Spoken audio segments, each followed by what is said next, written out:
آیتی توحید بینم بر در و دیوارها، آیتی توحید بینم بر در و دیوارها، آسمانها کهکشانها ثابت و سیارها.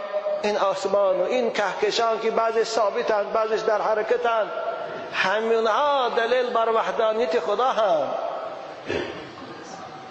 شاهدان بر وجود خالق یکتای خویش، شاهدان بر وجود خالق یکتای خویش، بحر و برها درها دریاچه ها کهسارها.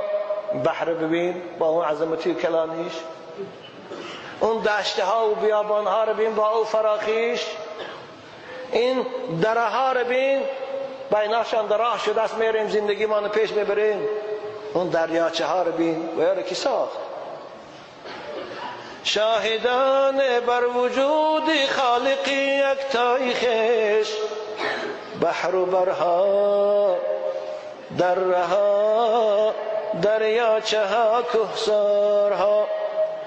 رو به بستان تا گواهی بر وجود حق دهند.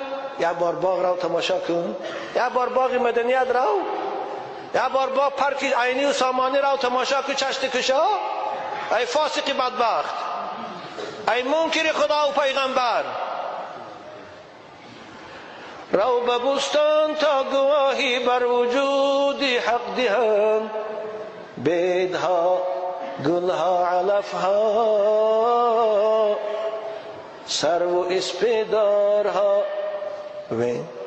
بیدها گلها علفها سرو و اسپیدارها. هر گل به خود یک رنگی دارد، هر گل به خود یک بوی دارد. او مگر خود از خود پیدا شد؟ این علفهای گوناگون که در او باغ میبرد خود از خود پیدا شد؟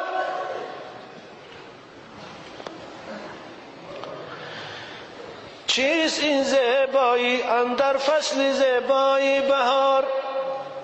چیست این زیبایی اندر فصل زیبایی بهار؟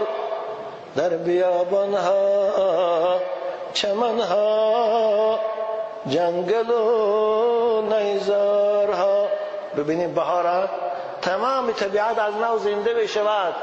میدانها، چمنزارها، بیابانها، حتی نیزار، همون نیها هم گل میکنن، سبز میشود. اینو تماشا نمیکنی؟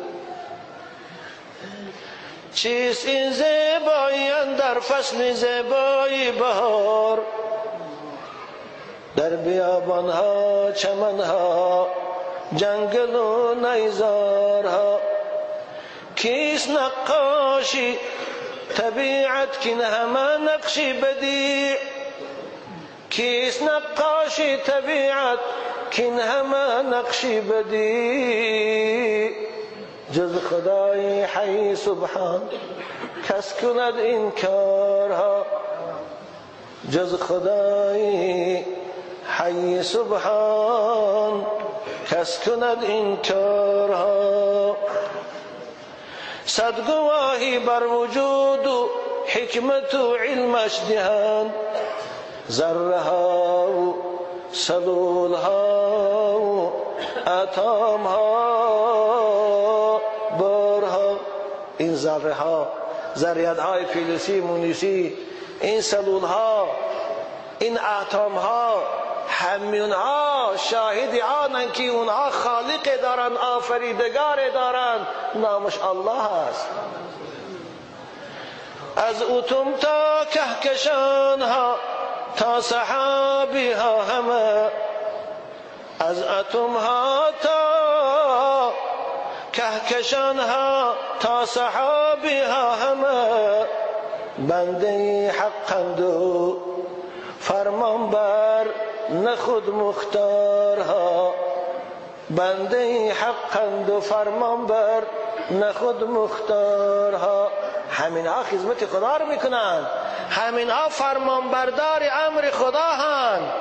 یا الله، اگر خداوند این اکسیژنی که در بین زمین و آسمان برای حیات موندن من و شما آماده کرده است، این اکسیژن از فضا نابود کند، این اوباما پادشاهی کرده میتواند؟ این جاردا براون پادشاهی کرده میتواند؟ نمیتواند. والله انشاءالله اینا طغیانشان زائد شود، یه روز خدا او اکسیژن از هوا میگیرد.